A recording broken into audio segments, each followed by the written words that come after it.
Hey there, viewers. Here's a question for you. If your darkest secrets were exposed, how far would you go to keep the truth hidden? Drop your thoughts in the comments because Diddy's private medical records just leaked. And what doctors are revealing about his critical condition is nothing short of alarming.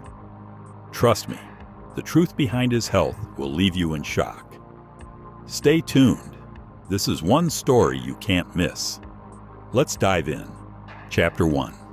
The report that changed everything. You think working as a prison doctor is just another medical job? Nah, it's a whole different beast. In here, the rules don't always apply.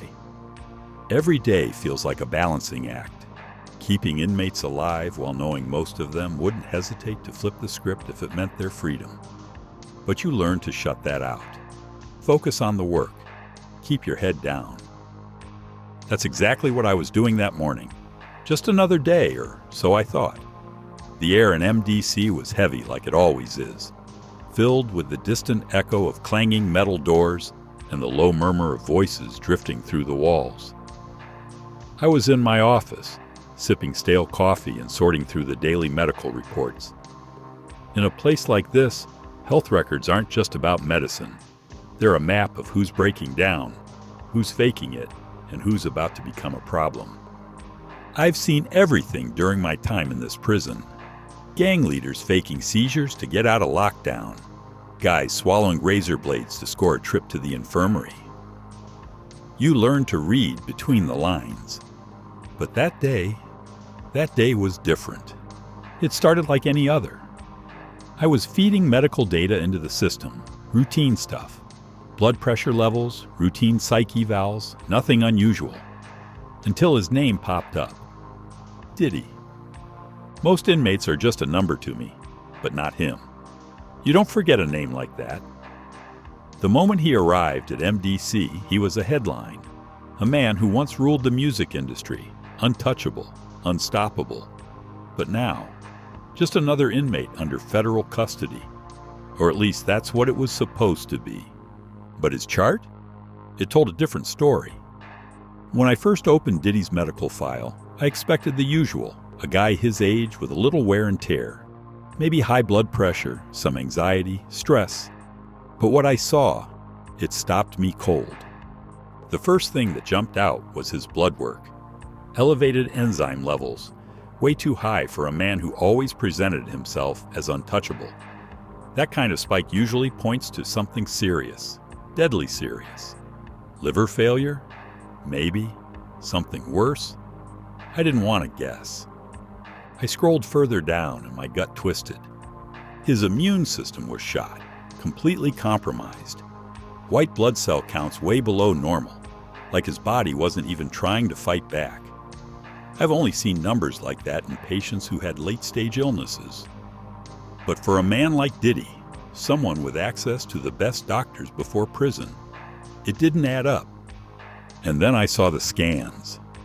I don't scare easy, but those images shook me. Shadows in places they shouldn't be, deep inside his chest, clustered along his spine. Whatever was eating away at him, it wasn't new. This had been growing for a while, probably before he even stepped foot in this prison. And here's the thing. This kind of damage, it doesn't just happen on its own. Something triggered it. Something powerful enough to break a man who seemed unbreakable. I leaned back in my chair, heart pounding. How the hell was he still walking around? Most inmates, when they're this sick, you see it. Sunken eyes, pale skin, dragging their feet. But Diddy?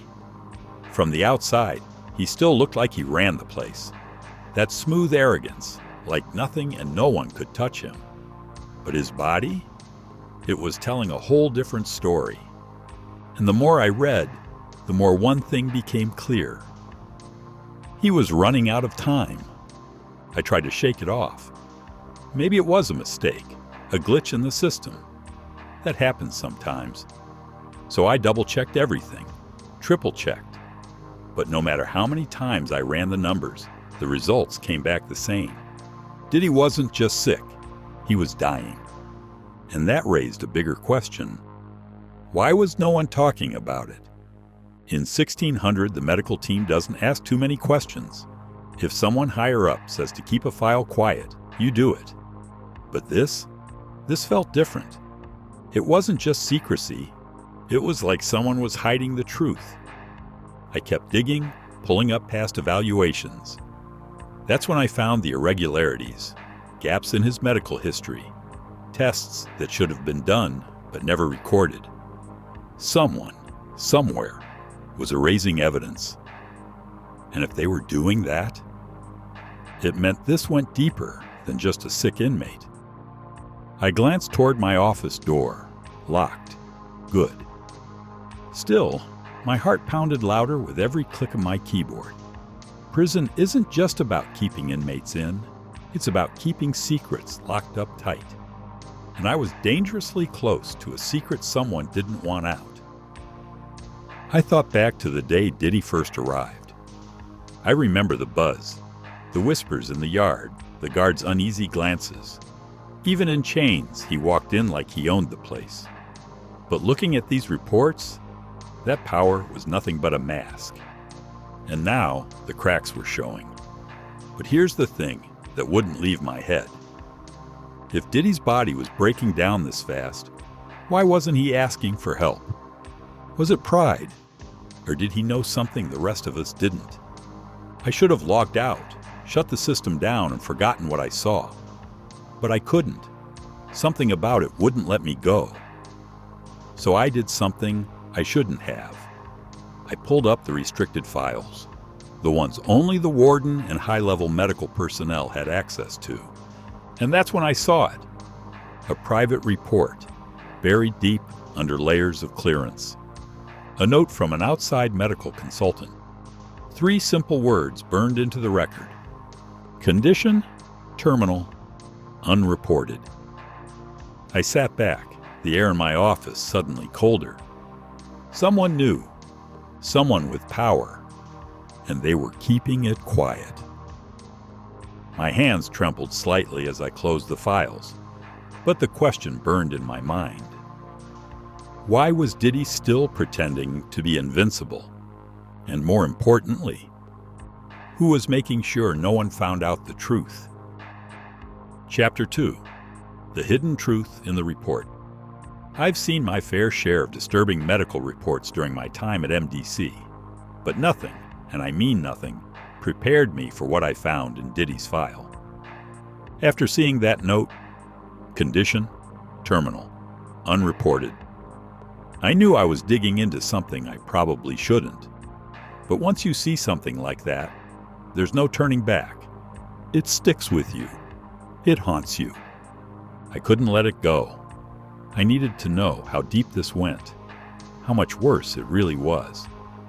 So I did what anyone with a conscience would do.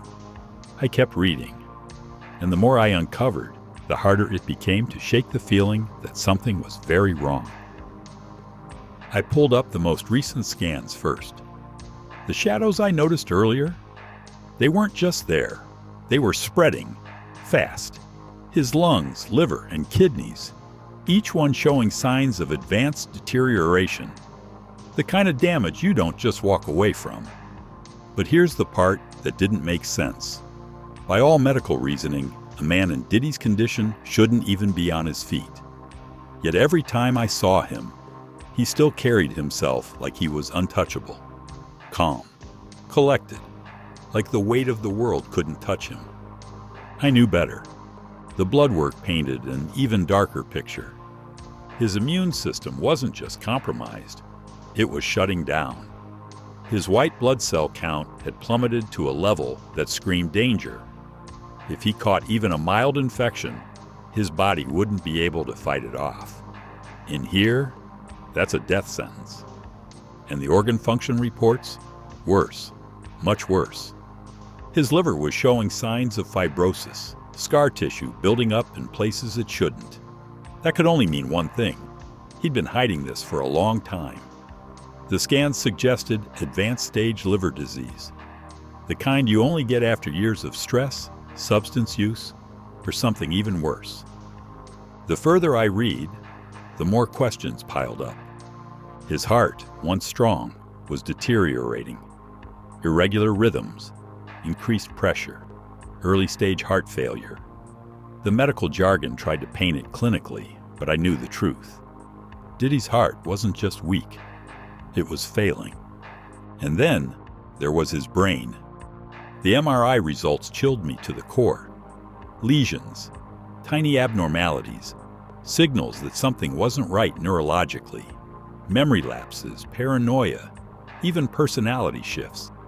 It explained a lot about the way he'd been acting lately. Silent, withdrawn, on edge. I leaned back in my chair, mind spinning. If even half of this was accurate, he should have been in a hospital bed, not walking the prison yard like he still had control over everything. So why wasn't anyone doing anything? I went deeper into the file, buried medical notes from outside consultants. One report stood out, marked URGENT in red letters. Patient exhibits signs of neurodegenerative disease. Prognosis: severe cognitive decline imminent. Neurodegenerative disease. My blood ran cold. That wasn't just some vague diagnosis. That meant Diddy's brain was breaking down. It explained why he was growing quieter, why that once powerful swagger had dulled. And if the prognosis was right, it was only going to get worse. But here's the thing. Those kinds of medical findings don't just sit in a prison database. Someone had to approve the tests. Someone had to know. Yet no one was talking. I'd seen celebrities come through MDC before, athletes, politicians, actors. They always had some kind of protection, some connection keeping them from facing the same conditions as the rest of the inmates. But Diddy? It felt like the system was watching him deteriorate on purpose. I rubbed my temples trying to piece it together. Why hide his condition? Why bury reports this serious? And then it hit me. If Diddy's body was falling apart, it meant one thing. His power was slipping. In prison, power isn't about how much money you've got on the outside. It's about how strong you seem, how much fear you command. The moment you show weakness, the wolves start circling. Maybe that's why he stayed quiet. Maybe he knew if word got out about how sick he really was, everything would crumble. I thought back to the first time I saw him. Most new inmates arrive broken, defeated. Not him. He walked through MDC's gates like he still ran the world. But as I stared at those reports, I realized that image was nothing but a mask, a desperate attempt to hide the truth. And truth, his days were numbered. But there was one more section of the file I hadn't touched yet. The psychological evaluations. My gut told me I shouldn't open it, but I did anyway. At first it seemed routine, notes on stress levels, insomnia, the usual. But the further I read, the darker it got. Patient exhibits increasing signs of paranoia. Reports hearing voices. Subject refuses to disclose specific details, but expressions suggest significant mental distress. And then, the most chilling line. Patient believes someone is trying to poison him. I felt the weight of those words settle heavy in my chest. Was it just paranoia? Or did he know something we didn't? I couldn't stop thinking about how he carried himself. Calm on the surface, but underneath, there was fear. And that fear wasn't coming from the inmates. It was coming from somewhere else. I knew I was crossing a line. I wasn't supposed to be looking this deep, but something about this didn't sit right. This wasn't just another celebrity facing prison time. This was bigger, darker. And whatever Diddy was hiding, it was killing him. I closed the file, heart pounding in my chest. I should have stopped there, logged out, pretended I never saw any of it. But some questions don't let go. And the biggest question of all, if Diddy was falling apart from the inside, Why did he still act like he was in control? Chapter 3. The Shocking Discovery. I've seen a lot of things working as a prison doctor, things that would make most people lose sleep. But nothing shook me quite like what I found next in Diddy's medical report. At first, I thought it was a mistake, a clerical error, something that slipped in by accident.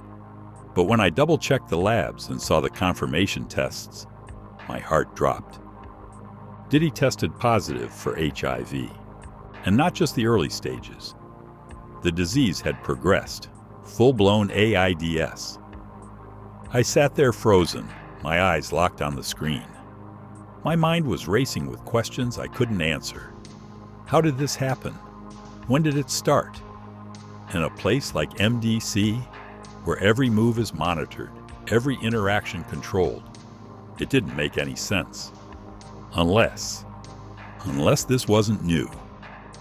The timeline didn't add up. Based on the severity of his condition, this didn't start overnight. The virus had been inside him for years, maybe even longer, and for it to progress to AIDS, that meant one thing. He either didn't know, or he hid it.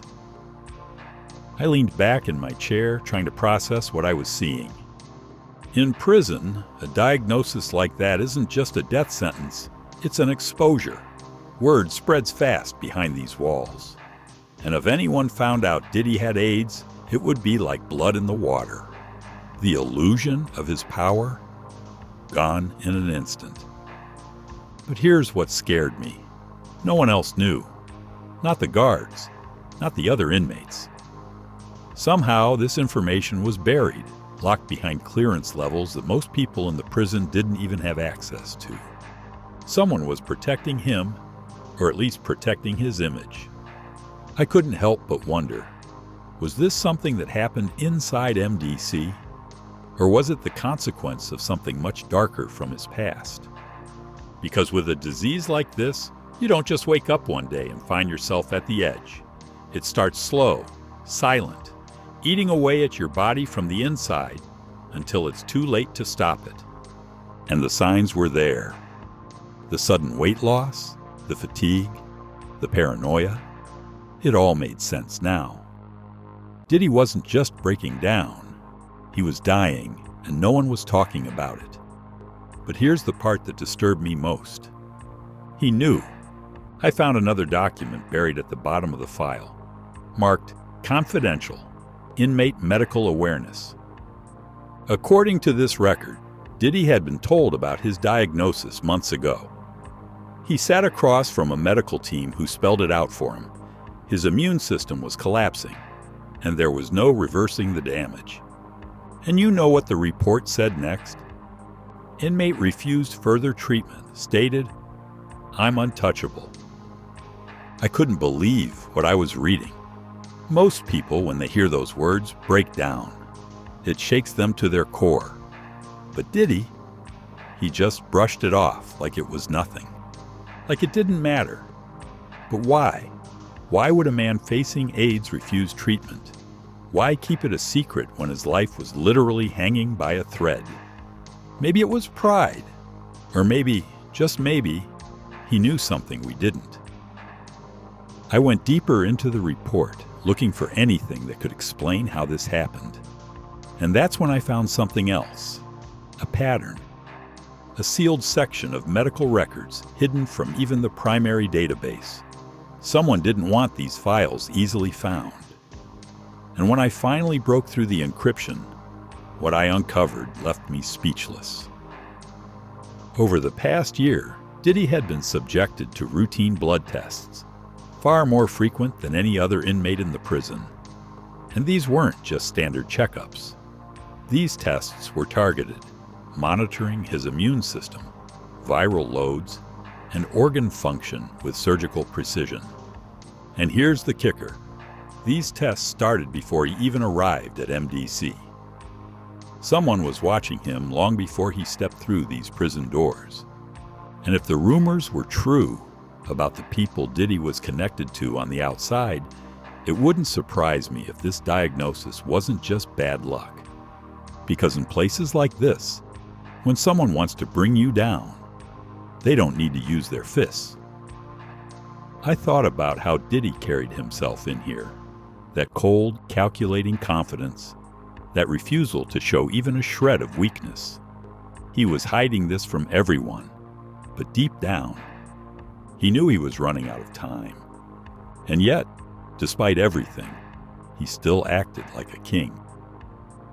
I'd watch him on the yard, moving with the same arrogance he always had, ordering men around, flashing that same smug expression like nothing could touch him. But I knew the truth. His body was falling apart from the inside. And then there was the other question, the one that wouldn't leave me alone. How did this even happen? I knew 1600. This place was a fortress. There were no secrets, or at least that's what they wanted us to believe. But if Diddy contracted something like AIDS inside these walls, it wasn't an accident. I started paying closer attention after that, to the guards, to the way they watched him. There was a tension around Diddy, something unspoken, and the more I observed, the more I realized. Everyone was afraid of him, but I couldn't shake the feeling that he was afraid of something too. I remember seeing him in the infirmary once, not long after the first attack. He was quiet, but his eyes? There was something behind them, something haunted, like he knew there was more to this story, something no one else was supposed to figure out. I knew I was crossing a line, even looking into this. In a place like MDC, you don't ask questions, not if you want to survive. But some things are too big to ignore. And Diddy's diagnosis? It wasn't just about his life. It was about the power he still held, and the people who wanted to take it away. But here's the thing. Even with AIDS eating him alive, even with the medical reports painting a picture of a man on borrowed time, Diddy still acted like nothing could touch him. And that kind of arrogance? It either meant he was delusional, or he knew something no one else did. Chapter 4. Untouchable, or so he thinks. I've worked in this prison long enough to know when an inmate is scared. No matter how tough they act, the body always gives it away. Trembling hands, sleepless nights, sudden weight loss. And with a diagnosis like Diddy's, any sane man would be terrified. But Diddy, he didn't care. Even after the medical report confirmed full-blown AIDS, he acted like it was nothing. I watched him walk through the infirmary like he owned the place. Head high, shoulders back, that same arrogant smirk plastered across his face. You'd think the man was here on vacation, not fighting a disease that could kill him. Most inmates, the moment they hear something like that, they start begging, pleading for special treatment, extra meds, anything to extend their time. But Diddy, he refused to acknowledge it. It was like the rules didn't apply to him, like death itself couldn't touch him. I remember the day I called him back to the infirmary for a follow-up. We needed more blood work. His viral load was rising faster than normal. I expected resistance, maybe even panic. Instead, Diddy leaned back in his chair, flashing that cold smile. "You really think this matters?" he said, his voice calm. Too calm. "Man, I got people on the outside who could pull me out of here tonight if I wanted." I tried to explain the seriousness of it. Told him this wasn't something he could just ignore. But he laughed, like I was the one out of touch with reality. "You don't get it," he said. "These walls, they're not real for me. All this," he gestured around the infirmary, "it's temporary. I've met liars. I've met men so deep in denial that they can't face the truth. But Diddy, he wasn't in denial. He knew what was happening. He just didn't care. And that's what scared me. Because either he was completely detached from reality, or he had a way out. The thing is, Diddy didn't act like a dying man. There were no signs of panic, no fear.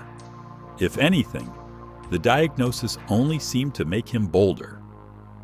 Most guys with a disease like that, they keep their heads down, hoping no one finds out. Because in here, weakness is a death sentence. But Diddy? He still walked the yard like a king. I remember one time, just a few weeks after his diagnosis, there was this new guy, a loudmouth, bragging to anyone who'd listen about how Diddy wasn't untouchable anymore. Word spread fast. The guy was saying that Diddy was sick, real sick, and that it was only a matter of time before he fell. By the next morning, that guy was gone. No one saw him leave. No one heard anything. 1 minute he was running his mouth, and the next, he just disappeared. You tell me how that happens. And a place as locked down as MDC. And Diddy? He didn't even blink. I saw him later that day in the infirmary for another checkup. He was calm, too calm, flipping through a magazine like nothing had happened. You hear about that new kid? I asked, testing the waters. Diddy didn't even look up. People talk too much in here, he said quietly. That's how they get themselves in trouble. The message was clear. He was still in control. And maybe that's why he wasn't worried about his health. Because in his mind, nothing could touch him. Not disease, not the system, not even death. But here's the thing. I've seen what AIDS does to a body. It doesn't care who you are or how much power you think you have. It breaks you down from the inside. And Diddy wasn't immune. The signs were starting to show. His skin was getting pale, almost gray, like the life was draining out of him. His weight was dropping, and no matter how much he tried to hide it, you could see the exhaustion in his eyes. But he refused treatment, over and over again. Why? Most inmates would give anything for the kind of care we were offering. Antiretroviral drugs, private medical checks, things you don't usually get in a place like this. But Diddy, he wouldn't take the pills, wouldn't listen to the doctors. It was like he believed none of it mattered, like he was above it all. I couldn't wrap my head around it. Why would a man with everything, money, connections, influence, throw his life away like this? Unless he knew something the rest of us didn't. I started watching him more closely after that. Not just during medical checks, but everywhere. The way the guards treated him. The way other inmates stayed out of his way.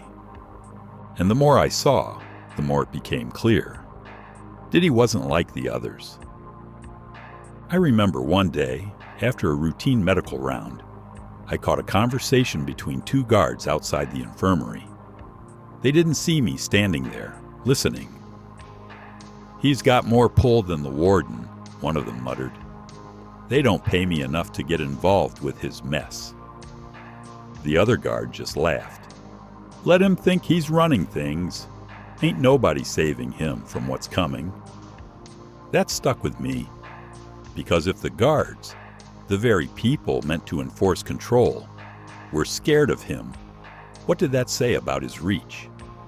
And yet, despite the image he projected, the truth was still there, in black and white, on my screen. His immune system was failing. His body was deteriorating faster than the lab could track, and no amount of arrogance could change that. The last time I tried to talk to him about it, he cut me off mid-sentence. "I'm not dying in here," he said, and the way he said it, I believed him. But here's what haunts me.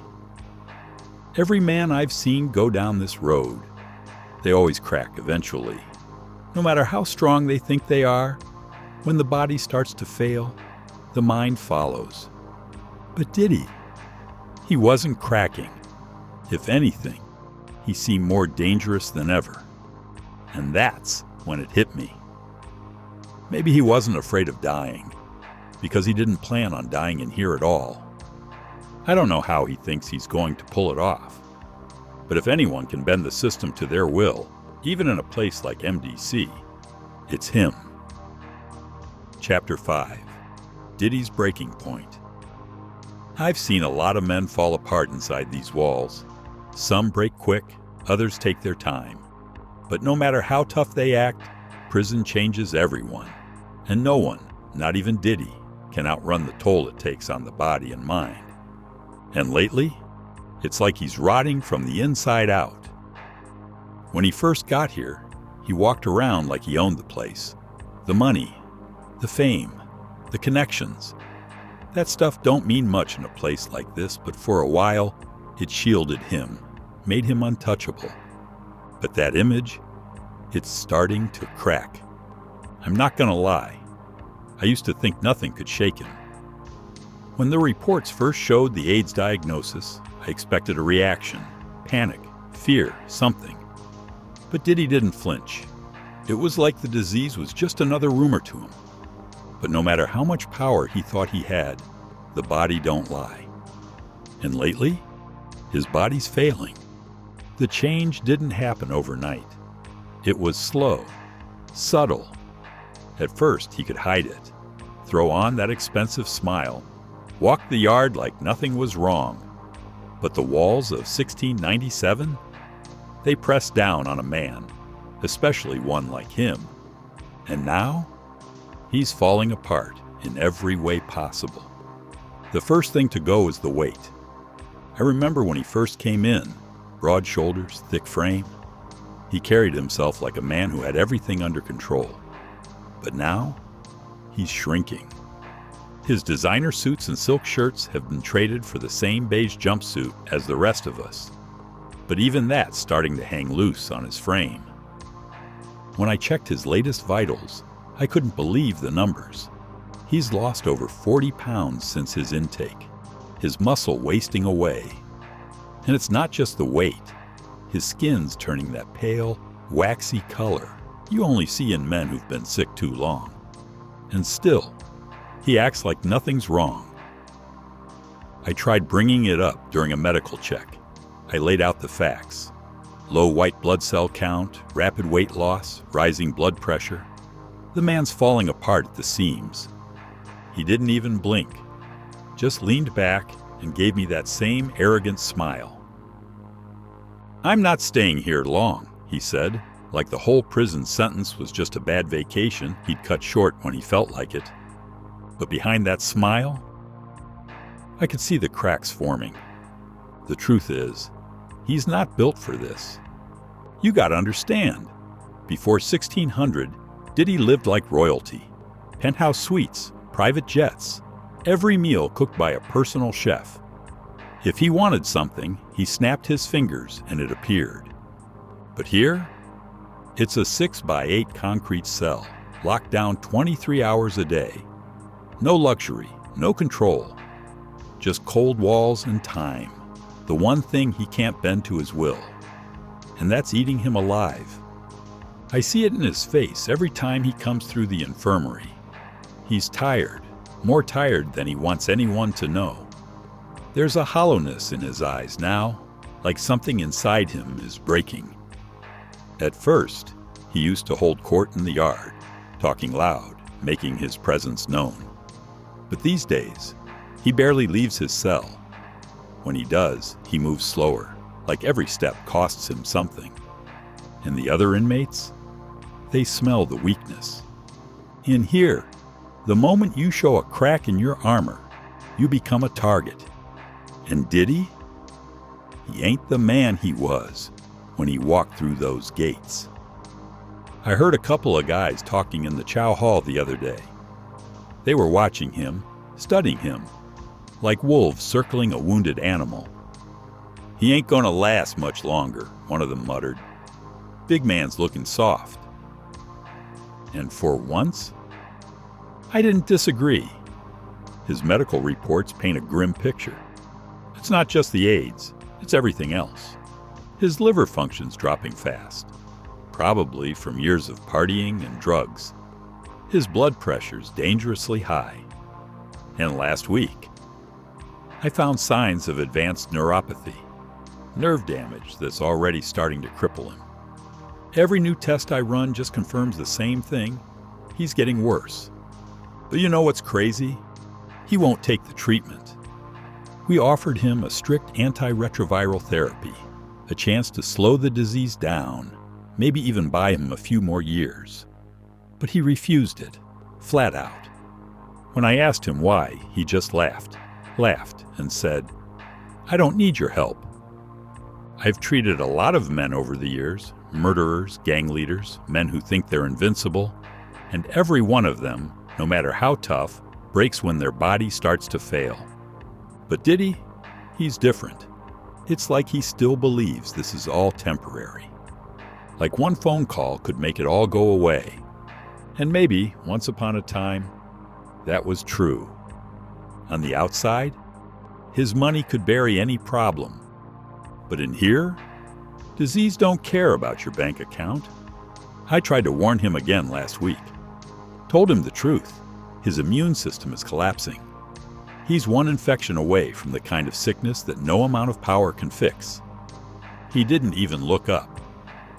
"You worry too much," he said, as if none of it mattered. But I know better. I see it every time he stumbles into the infirmary, clutching his stomach like the pain's eating him alive. I see it in his blood work. Numbers so bad I had to double-check them.